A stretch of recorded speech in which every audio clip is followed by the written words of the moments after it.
Which speaker brands have a natural house sound and put the music in the room? I can read this question and turn it into 1,000 different ways. Here's what I mean by that. You could potentially be saying you want to hear music and forget about the speakers. You don't want to analyze the performance. That comes from speakers that are never going to be great at anything, meaning they're not going to have the best bass. They're not going to have the best sound stage. They're not going to have the best of anything. They're just going to be good at everything, but not the greatest at certain things. Okay. So when it comes to like romantic speakers, speakers that I can listen to for a long time, not worried about their flaws because no speaker is perfect. Okay. And not worried about their flaws. One of the most surprising speakers, believe it or not, you will be shocked what that is. Magnapan 20.7s. Yep.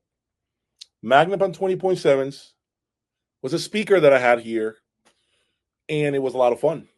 It's big, yes, that might be cumbersome to you. Maybe it doesn't fit in your environment. That's a different story.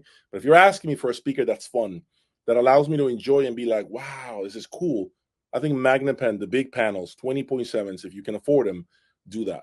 Because you know they're never going to give you the deepest bass. They can't. You know they're not going to be the best when it comes to dynamics. They're not going to have horn-like dynamics. So you accepted that already. You know they're never going to be as accurate as some of the best loudspeakers out there. Cool. You already accepted that. But what they do bring to the table is a lot of fun. They put up an enormous, huge presentation, huge images, which are not necessarily a reflection of what's real. Meaning instruments might be way too big, okay? But it's okay because it's fun to hear things in a larger magnifying glass, right? So I think the 20.7 to me would be that fun speaker that I know it's not amazing at anything, but it's fun. It brings a lot of quality traits that makes me turn off my audiophile thinking ways. My appearance doesn't sound like the doesn't match the typical audiophile. You mean my appearance doesn't look like a fat guy with all hair, with cargo pants, Crocs, wearing shoes, and pants hanging off my ass, and I'm bitter, missing teeth, or perhaps just really, really old. Is that what you mean? My appearance does not fall into that category. You're right, because I'm the new generation. I'm the new generation of audiophiles. That's right. I may have gained a couple of pounds lately, which I'm trying to correct. Believe me, I'm once I go back and get on the horse and I start riding, my appearance will change. I'm going to lose 20 pounds perhaps soon. It'll happen with time. You're right. Part of the appeal for me is to be different, physically different, because I want to have a brand that does not get confused with any other brand. So you're correct when it comes to my appearance. So that's point number one. Number two, I look and sound like a bass head. I can understand why you're saying that. Here's why. Because I am always articulating the importance of the low registers, the punch dynamics. You are correct, sir. I love bass. I love that punch that hits you in the gut. I want to feel those drums slap me in the chest. I want to feel all of that. When a speaker doesn't have that for me, I have no interest in it. When an amplifier doesn't have that for me, it's too anemic for me. You can keep it. You can hold on to it. There are some people who don't care for it for that level of performance, but this is why I said earlier. There are different flavors. It's a subjective hobby. My taste is always leaning towards those performances that do shock and awe, that wow, that are just mind boggled by. I'm very drawn to that. I don't want to hear anemic speakers. I don't want to hear anemic amplifiers. To me, that's boring. So, yeah, you did say two things, and hopefully I addressed those to your liking. Why the huge outlay on cables? Why are we spending so much on cables, Paul, right? That's your question. Paul, I wish I had an answer for you. I wish I could tell you why is it that cables are so expensive when to the naked eye they look like nothing special. It's just a cable that you can buy at your local hardware store, right? Just plug it in and make it work, right? It's a cable moving a signal from point A to point B. I get your point. When I started this journey, I had no idea that cables were this important.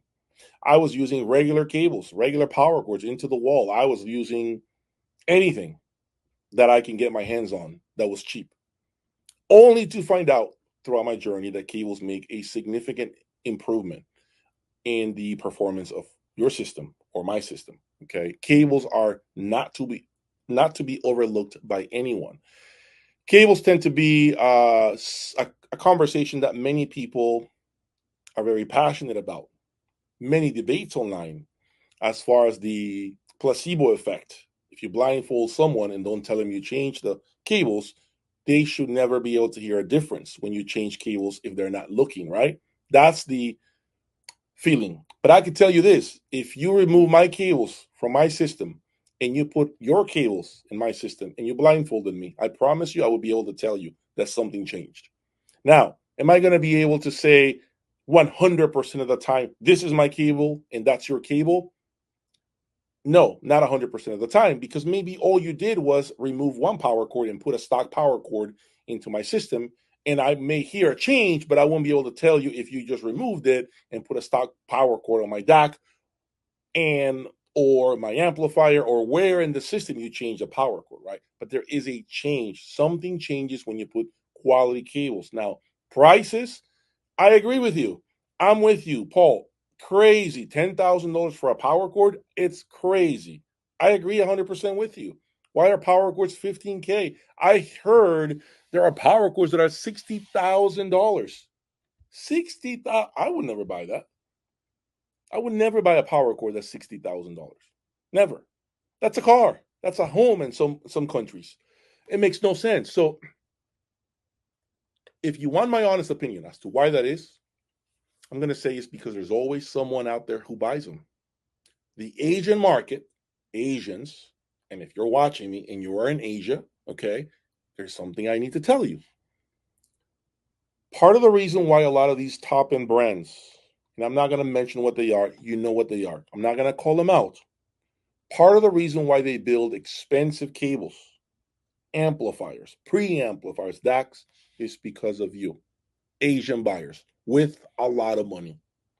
Okay, so these brands would build a power cord that is 60K, knowing that they may not sell a single one here in the United States, but if they sold three in Asia, guess what?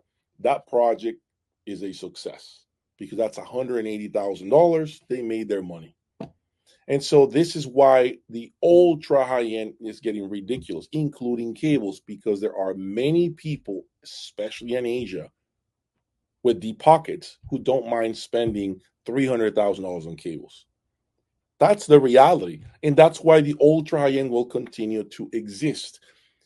I dare to say, as a matter of fact, that I don't even think, and I hope I'm not wrong with what I'm about to say, I dare to say that I feel we may not even have a single magical M9 in the United States because it's like 700 grand, 800 grand. We may not even have a single magical M9 in the US. But I can guarantee you we have a couple of those around the globe, especially in Asia. I guarantee you we have a couple of those in Asia. This is the reason why the ultra high end continues to evolve and get more expensive, because there's always buyers who want the next greatest, most expensive component. Cables are just part of that conversation. I do believe at some point it has to come to an end.